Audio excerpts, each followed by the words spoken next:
What started out as a great day for Trevor Knight, with pop star Katy Perry professing her love for the Sooners quarterback, ended in disappointment as the sophomore suffered his first loss as a starter at the hands of, well, yes, a dark horse.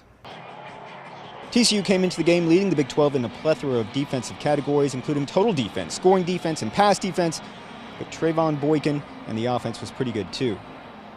Less than 10 minutes into the game, the Horned Frogs had jumped out to a 14-0 lead. Knight, meanwhile, was hot and was cold on the day, finding Sterling Shepard 7 times for 215 yards, but 165 of those came in the first half, as Trevor completed 6 of 13 passes for 230 yards and a score.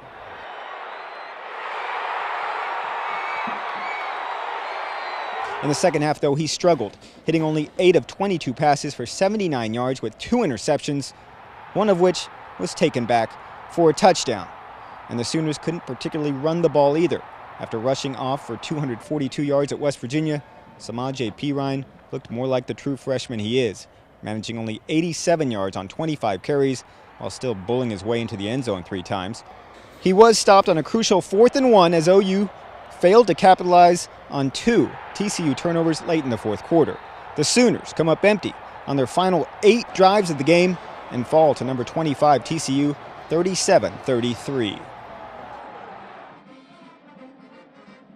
We made too many mistakes. I thought in the first half we made too many breakdowns in our coverage. There was only one missed assignment. The rest of them, they just beat us. And then offensively, in the second half, too many turnovers. You're not going to come away from home like this and have those kind of turnovers and win a game. You just can't overcome them. So, again, that's compliments to TCU. That's the key. We couldn't get off the field on 3rd down, and if you can keep on these teams, you have to get off on 3rd down, or they're able to keep rhythm and keep. He kept pressure on us all the whole first half. We couldn't make a play, and they saw our pressures and just wasn't a good enough overall plan or execution on our behalf. We fought hard all week. We practiced hard. We didn't overlook them. We knew it was going to be a hard-fought game. It had been a hard-fought game the past 2 years with them, and this is what we expected. We expected to come out with the W. We lost, so really, that's it.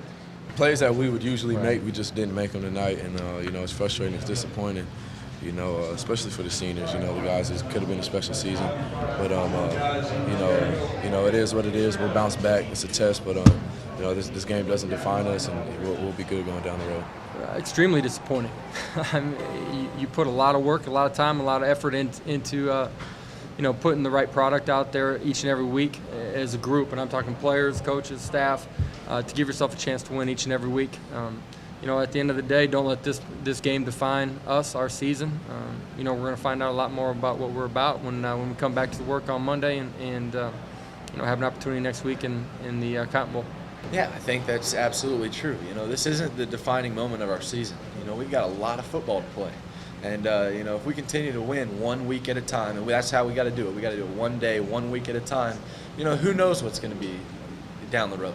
And so that's our mindset. And I'm proud of our guys for kind of already, taking into that we got to keep coming. It's early on in the season. 1-loss teams can still do it. Yeah, I know for sure if you keep losing, you're not going to have much chance at anything. If we take it week to week, and truly we are. This isn't coach speak. We came in here knowing we had to be at our best and to win this game, period. We weren't looking at the end of the season. When you have to play, you don't look at the end of the season. So all we care about is next week, period. And then we'll worry from there and try and keep getting better. And like I said, I like our team, and I don't back down from that even after today. They're a great attitude group. They got great team chemistry. We got to keep getting better. So the Sooners' history of problems with mobile quarterbacks continues as Trevor Boykin throws for 318 yards and runs for 77 more. Next up, it's another mobile quarterback as Tyrone Swoops and Texas will meet the Sooners at 11 a.m. in Dallas on Saturday. Oklahoma will have to bounce back strong if it hopes to have any chance of still making that 4-team playoff. Of course, the Sooners will have plenty of company as 4 of the top 6 teams in the AP poll lost this weekend. Reporting from Amon G. Carter Stadium in Fort Worth, Texas, Damon Fontenot, News OK Sports.